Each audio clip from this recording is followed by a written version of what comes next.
স্নেহের ছাত্ররা, আশা করি তোমরা সবাই ভালো আছো এবং সুস্থ আছো। আমি আজকে তোমাদের সামনে আবার এলাম আরেকটা নতুন ভার্চুয়াল ক্লাসে। এবং আমি আগের ক্লাসেই বলেছিলাম যে আমাদের ভারতের যে কৃষি, সেই অধ্যায়টা আগের ক্লাসে আমরা শেষ করে বলেছিলাম যে নতুন আরেকটি অধ্যায় আমরা পরের ক্লাস থেকেই শুরু করব। দেখো, আমরা সেই নতুন অধ্যায়টা আজকে নিয়ে এসেছি। তোমরাও আমার সাথে এগুলো নিয়ে একটুখানি আলোচনা করবে। তোমরা দেখতেই পাচ্ছ স্ক্রিনের মধ্যে যে আজকে আমরা পড়তে চলেছি তোমাদের ক্লাস 10-এর আঞ্চলিক ভূগোলের অত্যন্ত গুরুত্বপূর্ণ একটি অধ্যায়, যেটির নাম হচ্ছে ভারতের শিল্প।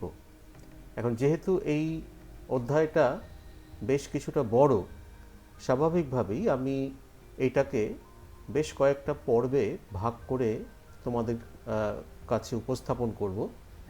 আজকে এর প্রথম অংশ এবং প্রথম ভাগ। তো চলো দেখে নিই যে কি কি বিষয় আজকে আমাদের পাঠ্য বিষয়ের মধ্যে রয়েছে, তারপরে আমরা বিষয়ের ভিতরে প্রবেশ করব। আজকে আমাদের যে প্রথম পর্বটা আজকে আমরা শুরু করতে চলেছি ভারতের শিল্পের ওপরে, সেখানে যে যে বিষয়গুলো আমরা ছোট করে একটুখানি আলোচনা করে নেব সেগুলো হচ্ছে, যেমন প্রথমটাই দেখো, শিল্প কাকে বলে, এটা নিয়ে আমরা একটুখানি প্রথমে জেনে নেব। তারপরেই হচ্ছে শিল্প স্থাপনের কারণগুলো, এটা অত্যন্ত গুরুত্বপূর্ণ, এটা অনেক সময় পরীক্ষাতে আসে, এখান থেকে প্রশ্ন। এবং তারপরেই আমরা দেখছি যে বিশুদ্ধ এবং অবিশুদ্ধ কাঁচামাল বলে একটি টপিক এখানে আমরা রেখেছি।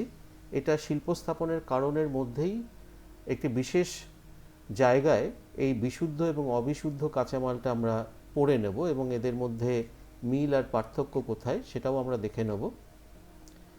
তারপরে আমরা দেখব যে কাঁচামাল ভিত্তিক শিল্পের শ্রেণীবিভাগ, অর্থাৎ আমাদের ভারতবর্ষে যে সমস্ত শিল্পগুলো রয়েছে সেই শিল্পগুলোর যে মূল কাঁচামাল বা র মেটেরিয়াল, সেই র মেটেরিয়ালের ভিত্তিতে বা কাঁচামালের ভিত্তিতে শিল্পগুলোকে কয়েকটি ভাগে ভাগ করা হয়।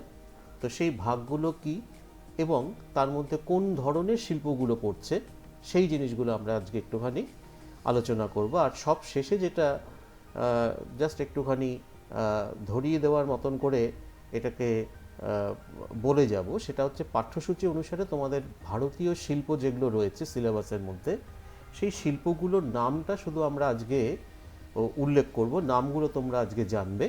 আমরা পরের দিন থেকে সেই শিল্পগুলো সম্পর্কে ডিটেলসে আলোচনা করব। তো চলো এবার আমরা দেখে নিই মূল আলোচ্য বিষয়ের প্রথম অংশটা, অর্থাৎ শিল্প কি বা শিল্প কাকে বলে।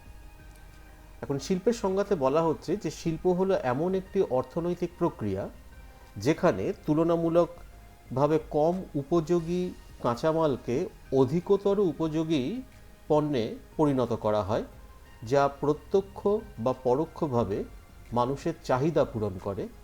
এবং শ্রেণীগতভাবে শিল্প হলো মাধ্যমিক অর্থনৈতিক কার্যকলাপের অন্তর্ভুক্ত। দুটো তিনটে জিনিস এখানে উল্লেখযোগ্য। একদম শেষেরটা যেটা বলা হচ্ছে যে শ্রেণীগতভাবে শিল্প হলো মাধ্যমিক অর্থনৈতিক কার্যকলাপের অন্তর্ভুক্ত, এই বিষয়টা একটুখানি সংক্ষিপ্তভাবে বলে দিই। সেটা হচ্ছে যে মানুষের যে সমস্ত অর্থনৈতিক কার্যকলাপগুলো রয়েছে, যে কার্যকলাপের মাধ্যমে মানুষ তার জীবিকা নির্বাহ করে চলেছে বিভিন্ন রকমভাবে, তো সেই অর্থনৈতিক কার্যকলাপকে আমরা প্রধানত তিন ভাগে ভাগ করি, যদিও এখন আরও কয়েকটি ভাগে বিভক্ত করা হচ্ছে, 5টি ভাগে ভাগ করার কথা বলা হচ্ছে, কিন্তু মূল 3টে ভাগে আমরা ভারতের এই অর্থনৈতিক কার্যকলাপগুলোকে আমরা বিন্যস্ত করতে পারি। সেগুলো কি কি? প্রথমেই হচ্ছে প্রাথমিক অর্থনৈতিক কার্যকলাপ, তারপরে রয়েছে মাধ্যমিক অর্থনৈতিক কার্যকলাপ, আর তৃতীয় স্তরে রয়েছে পরিষেবামূলক অর্থনৈতিক কার্যকলাপ বা তৃতীয় স্তরের অর্থনৈতিক কার্যকলাপ। এরপরেও রয়েছে চতুর্থ স্তরের এবং পঞ্চম স্তরের অর্থনৈতিক কার্যকলাপ। তো শিল্প এর মধ্যে কিন্তু দ্বিতীয় স্তরের অর্থাৎ মাধ্যমিক অর্থনৈতিক কার্যকলাপের অন্তর্ভুক্ত। কি হচ্ছে এই শিল্পের মধ্যে? এখানে বলা হচ্ছে যে তুলনামূলকভাবে কম উপযোগী কাঁচামালকে অধিকতর উপযোগী পণ্যে এমনভাবে পরিণত করা হচ্ছে এখানে এই বিশেষ অর্থনৈতিক কার্যকলাপের মাধ্যমে, যেটা প্রত্যক্ষভাবে বা কিছুটা পরোক্ষভাবে মানুষের চাহিদা পূরণ করতে সক্ষম।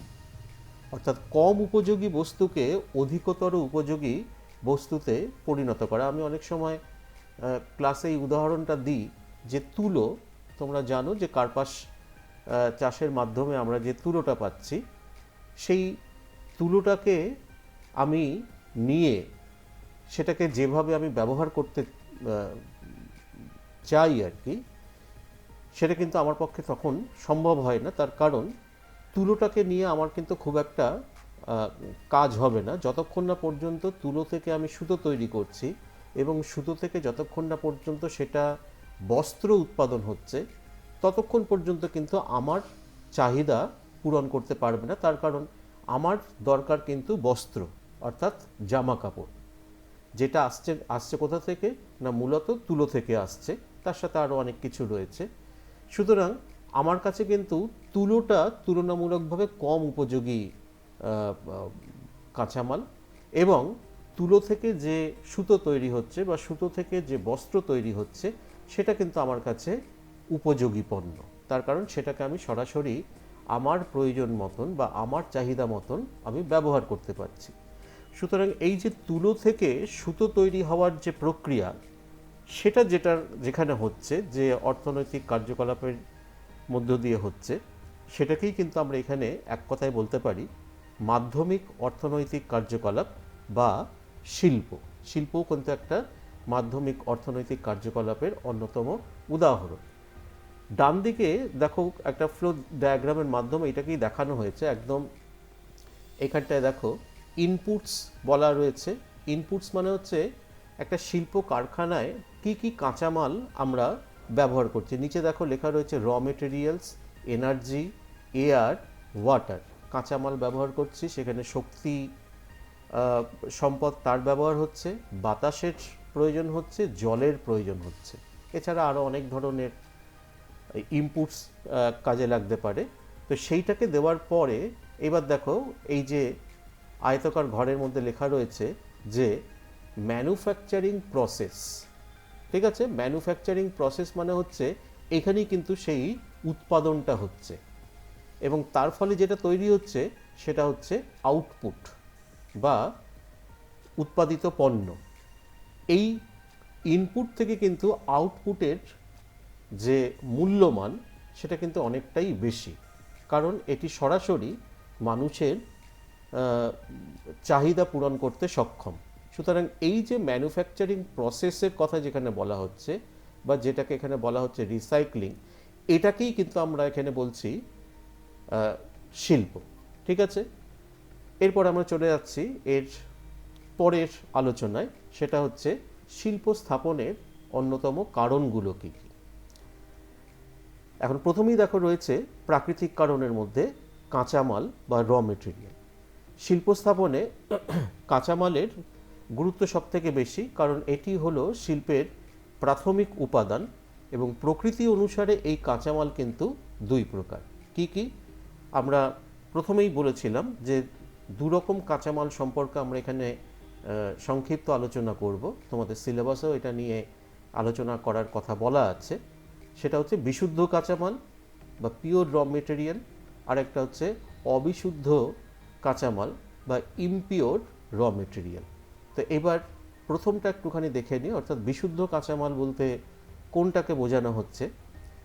যেসব কাঁচামালের ওজন ও তা থেকে উৎপন্ন শিল্পদ্রব্যের ওজন সমান থাকে তাদের বিশুদ্ধ কাঁচামাল বলে।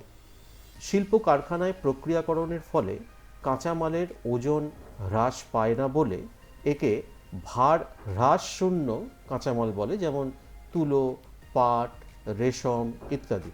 তুলোর কথা তো আমি একটু আগেই আলোচনা করছিলাম। এই কাঁচামাল ভিত্তিক শিল্প কোনো নির্দিষ্ট স্থানের পরিবর্তে কাঁচামাল উৎপাদক অঞ্চলে বা বাজারে বা অন্যান্য সুবিধাযুক্ত যে কোনো স্থানে গড়ে উঠতে পারে। কারণ কাঁচামাল উৎপাদক অঞ্চল থেকে শিল্প কারখানায় কাঁচামালের পরিবহন ব্যয় এবং বাজারে শিল্পদ্রব্যের পরিবহন ব্যয় সমান হয়। এই জন্য এই জাতীয় কাঁচামাল ভিত্তিক শিল্পকে অস্থাণু বা শিকড় আলগা শিল্প বা ফুট লুজ ইন্ডাস্ট্রি বলা হয়, যেমন পাট শিল্প, বস্ত্রবয়ন শিল্প ইত্যাদি। তাহলে শিকড় আলগা শিল্প বা অস্থাণু শিল্প কোনগুলোকে বলা হচ্ছে এবং কেন বলা হচ্ছে তার একটা ব্যাখ্যা তোমরা এখানে পেলে। অর্থাৎ যে সমস্ত শিল্পের কাঁচামাল বিশুদ্ধ প্রকৃতির হয়, যেমন পাট শিল্প বা বস্ত্রবয়ন শিল্প। পাট শিল্পের কাঁচামাল কি না কাঁচা পাট, বস্ত্রবয়ন শিল্পের মূল কাঁচামাল কি না তুলো। এখন এই পাট বা তুলো বা রেশম যে কাঁচামালের কথাই বলি না কেন, এদের দেখা গেছে যে এদের যা ওজন, কাঁচামাল হিসেবে যা ওজন, এবং প্রক্রিয়াকরণের পর, কারখানাতে প্রক্রিয়াকরণের পর যে শিল্পদ্রব্য উৎপাদিত হচ্ছে ওই পাট বা তুলো বা রেশমকে ব্যবহার করে, তার যে ওজন, এই দুটো ওজন প্রায় সমান থাকে। ঠিক আছে, যার জন্য এদেরকে বলা হচ্ছে বিশুদ্ধ কাঁচামাল, অর্থাৎ এর কোনো অংশটাই কিন্তু বাদ দেওয়া যাচ্ছে না। অনেক ক্ষেত্রে আমরা এরপরে আমরা যখন অবিশুদ্ধ কাঁচামাল পড়ব তখন কিন্তু দেখব যে সেই সমস্ত কাঁচামালের একটা নির্দিষ্ট অংশকে আমরা ব্যবহার করে বাকি অংশটাকে কিন্তু আমাদের ফেলে দিতে হয় বা অন্য কোনো কাজে হয়তো সেটাকে ব্যবহার করতে পারি আমরা। তো এইখানে বিশুদ্ধ কাঁচামালের ক্ষেত্রে কিন্তু পুরোটাকেই আমরা শিল্পজাত পণ্য সামগ্রীতে রূপান্তর করতে পারছি।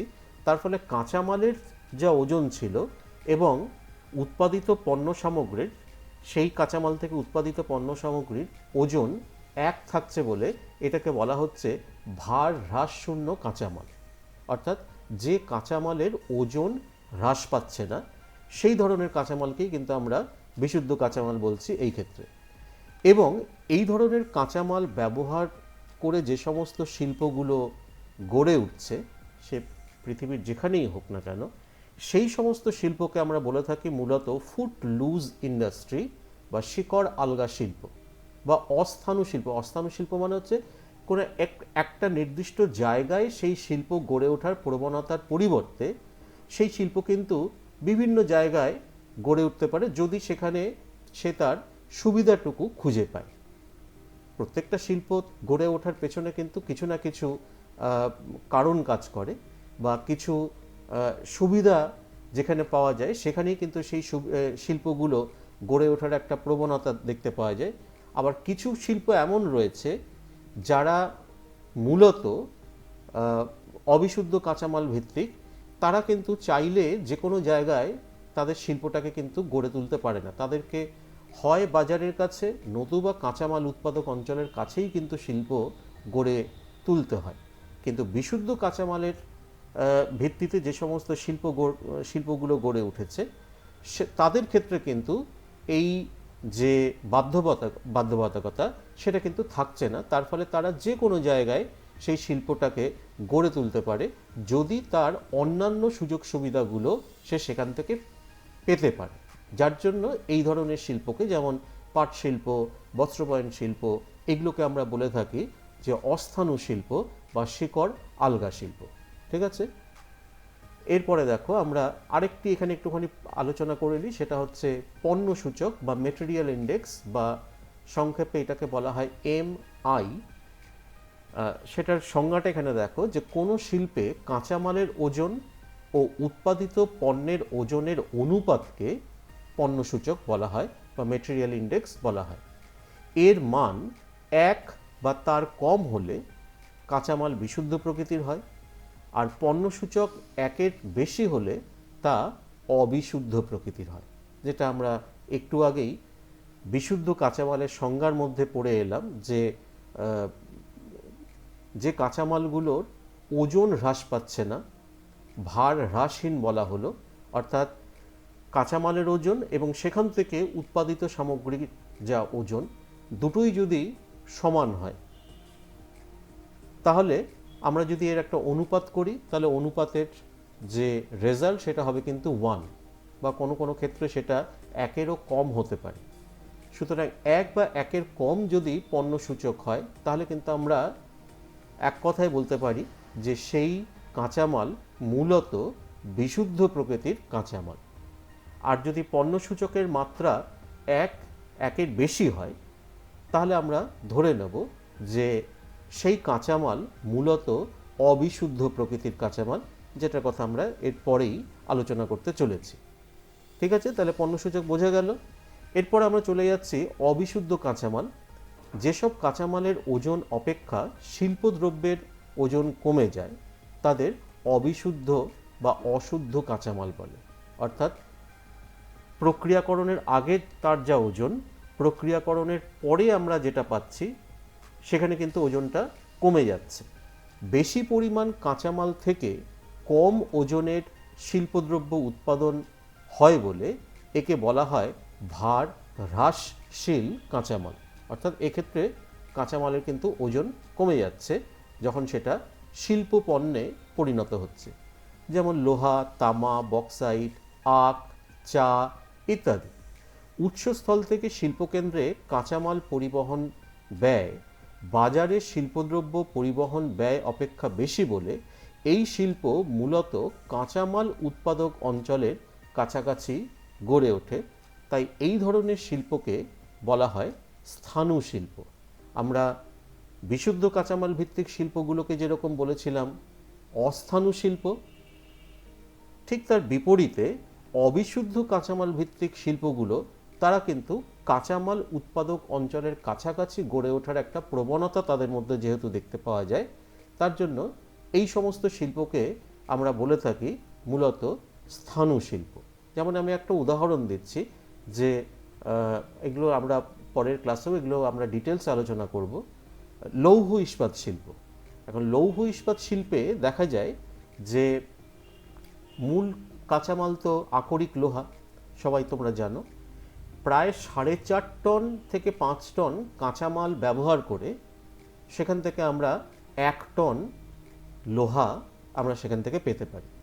সুতরাং 4.5 টন থেকে 1 টন, তার মানে আমাকে কিন্তু 3.5 টন থেকে 4 টন কাঁচামাল যেটা আমার এখানে প্রয়োজন পড়ছে না সেটাকে কিন্তু আমি এখানে ব্যবহার করতে পারছি না, অথচ আমাকে কিন্তু সেটা পরিবহন ব্যয় দিয়ে সেটাকে কিন্তু আমাকে কারখানা পর্যন্ত নিয়ে আসতে হচ্ছে। সুতরাং তার একটা বাড়তি পরিবহন ব্যয় রয়েছে, ঠিক আছে, ট্রান্সপোর্ট কস্ট সেখানে পড়ছে বেশি। এই কারণে শিল্পগুলো চেষ্টা করে, এই ধরনের কাঁচামাল ভিত্তিক শিল্পগুলো চেষ্টা করে যদি কাঁচামাল উৎপাদক অঞ্চলের কাছাকাছি যদি আমি সেই শিল্পটাকে গড়ে তুলতে পারি তাহলে সেই কাঁচামালকে কারখানা পর্যন্ত নিয়ে আসার জন্য যে পরিবহন ব্যয় সেইটাকে আমি কিন্তু অনেকটা কম করতে পারবো। এবং যখনই ওখানে পরিবহন ব্যয়টা কম হবে তখনই কিন্তু আমার লাভের পরিমাণটা তুলনামূলকভাবে বেশি রাখতে পারবো। তো এই কারণে এই ধরনের শিল্পগুলোর মধ্যে একটা প্রবণতা রয়েছে যে তারা কাঁচামাল উৎপাদক অঞ্চলের কাছাকাছি গড়ে ওঠে, যে কারণে এই ধরনের শিল্পকে আমরা বলে থাকি মূলত স্থাণু শিল্প। এর পরের অংশে একটা ছবির মধ্যে এই বিশুদ্ধ এবং অবিশুদ্ধ কাঁচামালের দুটো ছবি এখানে দেখানো হয়েছে। বাঁদিকে যে ছবিটা তোমরা দেখতে পাচ্ছ সেটা হচ্ছে তুলো। তুলোটাকে আমরা একটু আগেই বলে এলাম যে এটা হচ্ছে বিশুদ্ধ কাঁচামাল, কার্পাস গাছ থেকে যে তুলোটা আমরা পাচ্ছি। এই তুলো থেকে আমরা প্রায় সম ওজনের সুতো আমরা কিন্তু তৈরি করতে পারি, যার জন্য তুলোকে আমরা বলছি এই ক্ষেত্রে বিশুদ্ধ কাঁচামাল। আর ডান দিকে তোমরা দেখতে পাচ্ছ যেটা, এটা কিন্তু এক বিশেষ ধরনের পাথর, এটা হচ্ছে আকরিক লোহা। ঠিক আছে, খনি থেকে যে আমরা লোহাটা তুলছি সেটা তো একদম বিশুদ্ধ লোহা নয়, তার মধ্যে আরও অনেক কিছু পদার্থ মিলিয়ে মিশিয়ে থাকে। এগুলোকে তারপরে বাথ চুল্লিতে বা ব্লাস্ট ফার্নেসে আরও অন্যান্য পদার্থের সাথে বিগলিত করে সেখান থেকে আমরা বিশুদ্ধ লোহা নিষ্কাশন করে থাকি। তো এই খনি থেকে যে আকরিক লোহাটা পাওয়া যাচ্ছে তার একটা ছবি তোমরা এখানে দেখতে পাচ্ছ। তো এটা কিন্তু অবিশুদ্ধ প্রকৃতির কাঁচামালের একটা উদাহরণ, তার কারণ এইখানে যে মূল যে লোহাটা রয়েছে সেটার ওজনটা কিন্তু অনেক কম। আমি যখন এটাকে প্রসেসিং ইউনিটের মধ্যে দিয়ে নিয়ে যাব, অর্থাৎ শিল্প কারখানায় যখন আমি নিয়ে যাব, আমি একটু আগে উদাহরণ দিয়ে বললাম যে প্রায় 4.5 টন কাঁচামাল ব্যবহার করে লৌহ ইস্পাত শিল্পে আমি মাত্র 1 টনের মতন বিশুদ্ধ লোহা পেতে পারি। সুতরাং বাকিটা কিন্তু আমার এই শিল্পের কোনো কাজে লাগছে না। তো সেই ধরনের একটি কাঁচামালের ছবি তোমরা এখানে দেখতে পেলে, যেটা হচ্ছে আকরিক লোহা। এবার আমরা এই দু রকমের যে কাঁচামাল, অর্থাৎ বিশুদ্ধ আর অবিশুদ্ধ কাঁচামাল, তার মধ্যে একটা পার্থক্য একটুখানি দেখে নিই। খুব সহজ এটা। এখানে 3টি পার্থক্য, তার 3টি ভিত্তিতে করা হয়েছে। প্রথমে হচ্ছে ওজন।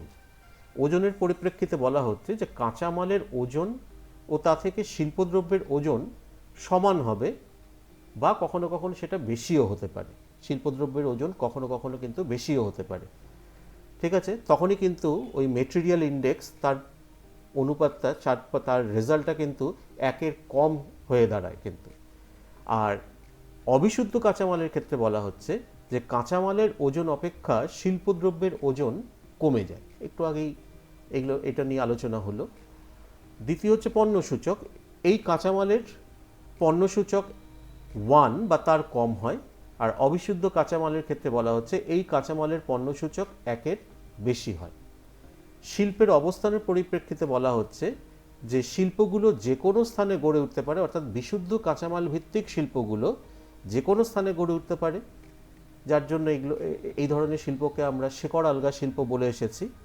আর অবিশুদ্ধ কাঁচামাল ভিত্তিক শিল্পগুলো মূলত কাঁচামাল উৎপাদক অঞ্চলের কাছে গড়ে ওঠে, যে কারণে এই ধরনের শিল্পকে অনেকে আমরা বলে থাকি স্থাণু শিল্প।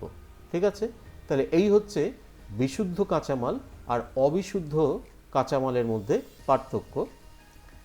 এরপরে আমরা চলে যাব শিল্প স্থাপনের অন্যান্য যে সমস্ত উল্লেখযোগ্য কারণগুলো রয়েছে। একটা শিল্প স্থাপন করতে গেলে তো শুধু কাঁচামাল নয়, আরও অনেক কিছু বিষয় সেখানে আলোচনা করতে হয়, দেখতে হয়। তো সেই রকম কিছু বিষয় নিয়ে এবার আমরা আলোচনা করব। যেমন দ্বিতীয় যে কারণ হিসেবে এখানে উল্লেখ করা হয়েছে সেটা হচ্ছে জলসম্পদ। এখন এই জলসম্পদের কি প্রয়োজন? না, শ্রমিকদের নিত্য প্রয়োজনে কাঁচামালের মালিন্য দূর করতে, বাথচুল্লিকে ঠান্ডা করতে, ব্লিচিং ও ডাইংয়ের কাজে প্রচুর জলের প্রয়োজন হয়। তাই শিল্প কারখানা কোনো নদী বা হ্রদ বা জলাশয়ের কাছেই গড়ে ওঠে। যেমন দামোদর নদের ধারে গড়ে ওঠা দুর্গাপুর শিল্পনগরী, বা হুগলি নদীর ধারে পাট শিল্প, এরকম কতগুলো উদাহরণ দেওয়া রয়েছে। অর্থাৎ যে কোনো শিল্পের ক্ষেত্রে জল কিন্তু অত্যন্ত গুরুত্বপূর্ণ একটা উপাদান।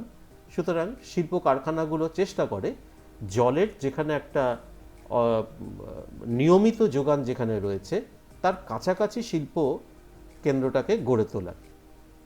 তৃতীয় হচ্ছে শক্তি সম্পদ। শিল্প বিপ্লবের পর থেকেই শিল্প স্থাপনে শক্তি সম্পদের গুরুত্ব বৃদ্ধি পেয়েছে। কয়লা, তেল, প্রাকৃতিক গ্যাস, তাপবিদ্যুৎ, জলবিদ্যুৎ, আণবিক বিদ্যুতের সহজলভ্যতা বা তার অব্যাহত যোগান শিল্প স্থাপনের অন্যতম কারণ। যেমন ছোটনাগপুরে ধাতব শিল্পাঞ্চল এখানকার কয়লা এবং তাপবিদ্যুতের সহজলভ্যতার কারণে বিকশিত হতে পেরেছে। অর্থাৎ এখন তো অটোমেশনের যুগ, যে কোনো শিল্প কারখানায় বিদ্যুতের ব্যাপক ব্যবহার করা হয়। সুতরাং আমি যেখানে গেলে সুলভে বিদ্যুৎ পাবো, বিভিন্ন ধরনের বিদ্যুৎ, তাপবিদ্যুৎ, জলবিদ্যুৎ, তারপরে আণবিক বিদ্যুৎ, যেটাই বলি না কেন আর কি। তো সেই সমস্ত শক্তি সম্পদেরও কিন্তু একটা গুরুত্ব রয়েছে শিল্প স্থাপনের ক্ষেত্রে। চতুর্থ হচ্ছে জলবায়ু। জলবায়ুর প্রকৃতি পরোক্ষভাবে শিল্পের প্রকৃতিকে নিয়ন্ত্রণ করে। যেমন নাতিশীতোষ্ণ জলবায়ু অঞ্চলে খাদ্য প্রক্রিয়াকরণ শিল্প, বা আর্দ্র জলবায়ু অঞ্চলে সুতিবস্ত্র শিল্প, শুষ্ক জলবায়ুতে ময়দা শিল্প। এইরকম কিছু কিছু নির্দিষ্ট শিল্প রয়েছে যেগুলো কিন্তু কিছুটা জলবায়ু নির্ভর।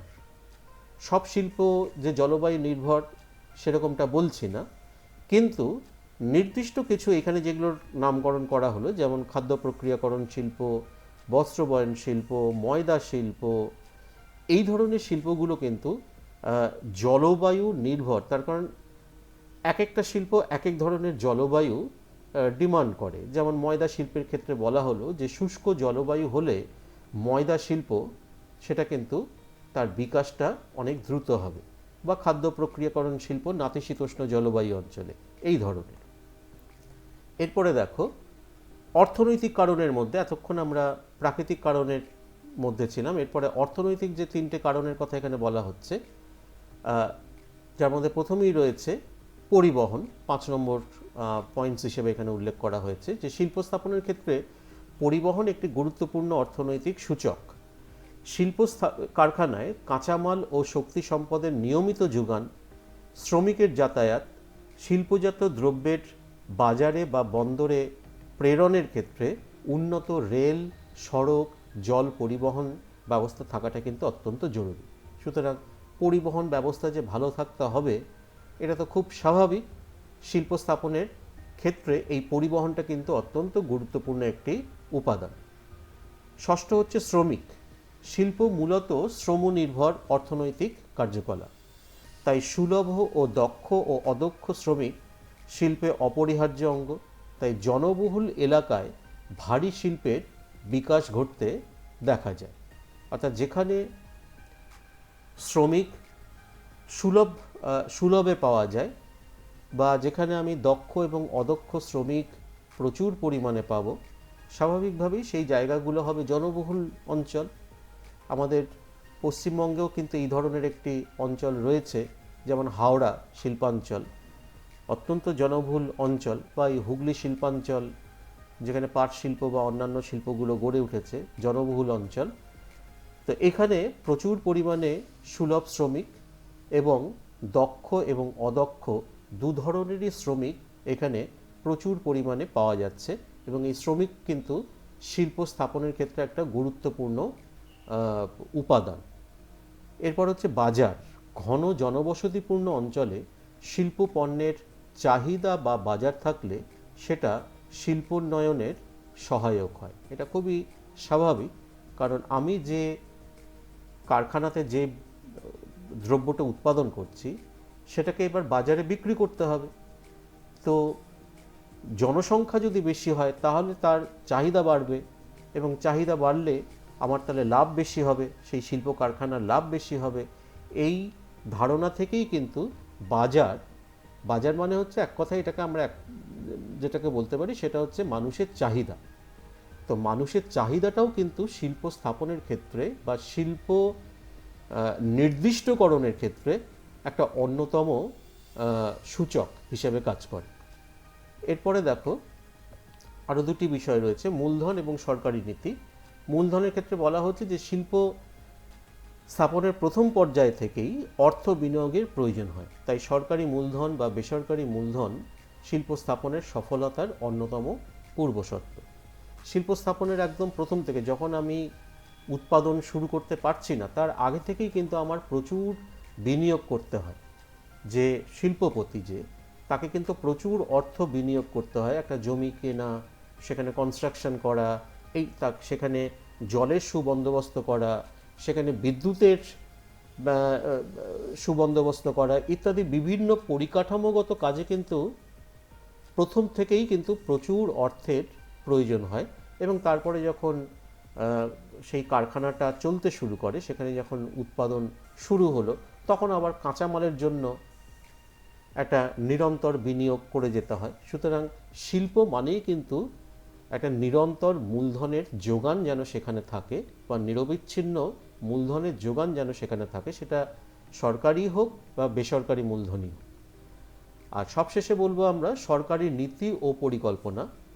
বিশেষ অর্থনৈতিক অঞ্চল গঠন, জমি অধিগ্রহণ, বিভিন্ন শুল্ক, তারপরে পরিকাঠামো নির্মাণ, আমদানি রপ্তানি নীতি প্রভৃতি সরকারি নীতি এবং পরিকল্পনা শিল্প স্থাপনের ক্ষেত্রে গুরুত্বপূর্ণ ভূমিকা পালন করে।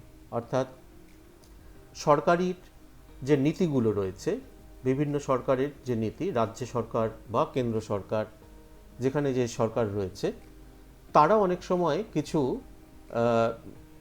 মূলগত সিদ্ধান্ত নেয়, এবং সেই সিদ্ধান্তগুলো কিন্তু শিল্প স্থাপনের অনুকূল সিদ্ধান্ত, এবং সেই সিদ্ধান্তগুলো যদি সত্যি সত্যি অনুকূল হয় সেখানে কিন্তু শিল্পপতিরা আকৃষ্ট হয়, এবং শিল্পপতিরা সেখানে কিন্তু শিল্প স্থাপন করতে এগিয়ে আসে।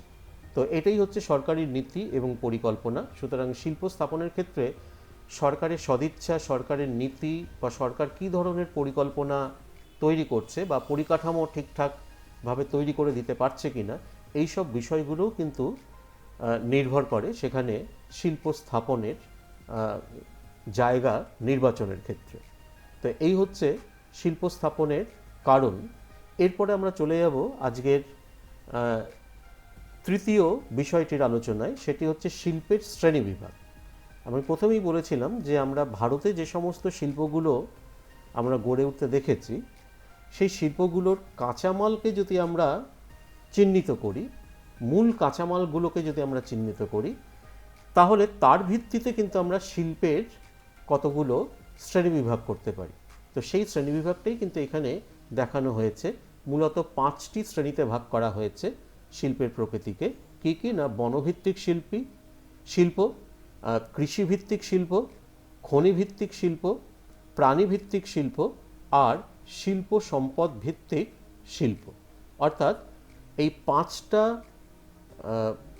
প্রকৃতিতে আমাদের ভারতীয় শিল্পকে ভাগ করা হয়েছে। মূলত সেখানে ব্যবহৃত কাঁচামালের প্রকৃতির ওপর ভিত্তি করে। যেমন বনভিত্তিক শিল্প, সেখানে কি বলা হচ্ছে যে না, যে জঙ্গল থেকে বা বনভূমি থেকে সংগৃহীত কাঠ, বাঁশ, ঘাস এগুলোকে ব্যবহার করে যে সমস্ত শিল্প কারখানা দেশের বিভিন্ন অঞ্চলে গড়ে উঠছে, যার উদাহরণ হচ্ছে কাগজ শিল্প, রবার শিল্প, দেশলাই শিল্প, প্লাইউড শিল্প বা বিভিন্ন ধরনের আসবাবপত্র তৈরি হচ্ছে কাঠ থেকে।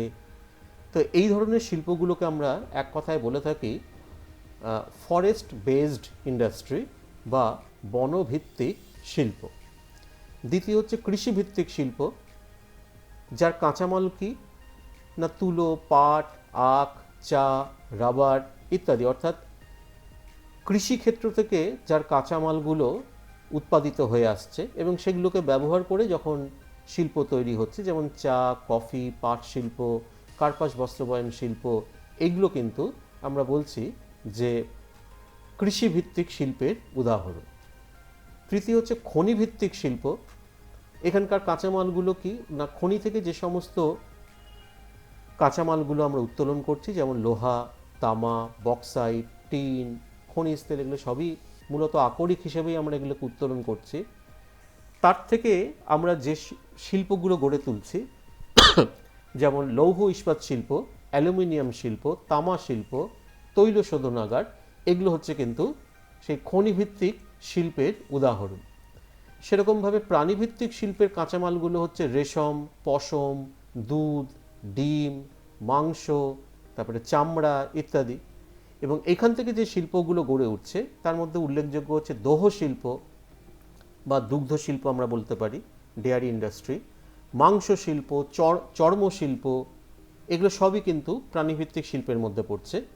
আর শিল্প সম্পদ ভিত্তিক শিল্পের মধ্যে পড়ছে শিল্প থেকে উৎপাদিত ইস্পাত, তামা, অ্যালুমিনিয়াম এগুলোকে ব্যবহার করে যখন অন্য কিছু কারখানা বা শিল্প তৈরি হচ্ছে, যেমন ইঞ্জিনিয়ারিং শিল্প। ইঞ্জিনিয়ারিং শিল্প কিন্তু আমরা মূলত লৌহ ইস্পাত থেকে বা ইস্পাত থেকেই কিন্তু আমরা ইঞ্জিনিয়ারিং শিল্পের কাঁচামাল পেয়ে থাকি, বা রাসায়নিক শিল্প বা পেট্রোরসায়ন শিল্প। এই ধরনের শিল্পকে আমরা বলে থাকি শিল্প সম্পদ ভিত্তিক শিল্প। তো এই হচ্ছে ভারতীয় শিল্পের শ্রেণীবিভাগ, যেটা করা হচ্ছে মূলত কাঁচামালের প্রকৃতির ওপর নির্ভর করে। ঠিক আছে, তো আজকের আলোচনার একদম প্রায় শেষের দিকে এসেছি। একটা ছবিতে এখানে এই যে শিল্প শ্রেণীবিভাগগুলো রয়েছে তোমরা দেখতেই পাচ্ছ, ছবিগুলো একদম ওপরে বাঁ দিকে বনভিত্তিক শিল্প, যার উদাহরণ হচ্ছে কাগজ শিল্প, সেই কাগজ শিল্পের একটা ছবি তোমরা এখানে দেখতে পাচ্ছ, কারখানার ভেতরের ছবি।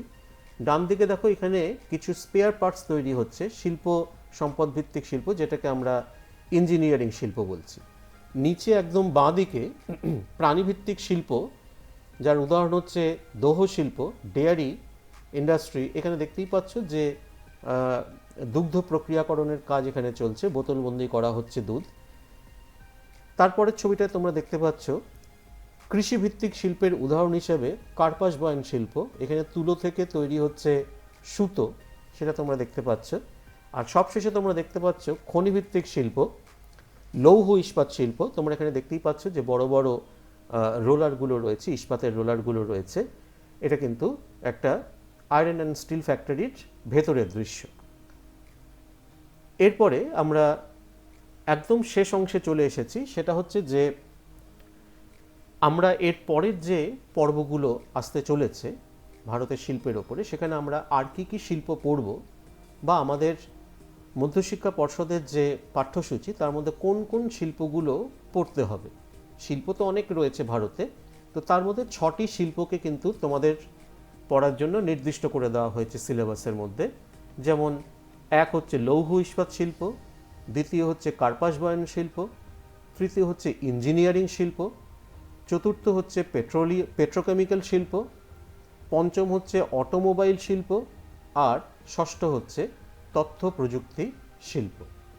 পরবর্তী যে পর্বগুলো এরপরে আসবে বা ভার্চুয়াল ক্লাসগুলো আসবে, সেখানে কিন্তু আমরা এই 6টি যে শিল্প রয়েছে সেগুলো আমরা একটু একটু করে আলোচনা করব। ঠিক আছে, তাহলে আজকে এই পর্যন্তই আমাদের আলোচনা শেষ করছি।